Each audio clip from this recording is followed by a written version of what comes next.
اتركها هذه السنة أيضا حتى أنقب حولها. في لوقا 13 آية 8، في الآية دي بنقولها مع نهاية كل سنة، بنقول يا رب ادينا فرصة تانية.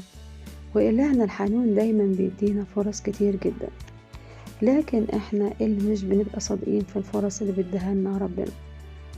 من كتر ما انا مزيفة وشكلي قدام الناس بس كويس وقدوة، برسم في خيالهم صورة مش موجودة، أبعد من الواقع بكتير.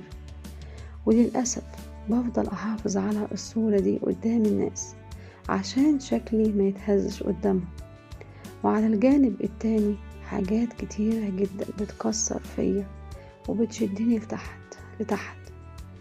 ومع التناقض ده طول الوقت ببقى مكسوفة جدا، برغم من معاملات ربنا معايا من حبه وحنانه ونعمته عليا. كان ردي على كل ده اني ابقى قدام الناس الصورة المزيفة، تناقض عجيب. وبرجع واقول له اتركها هذه السنة ايضا.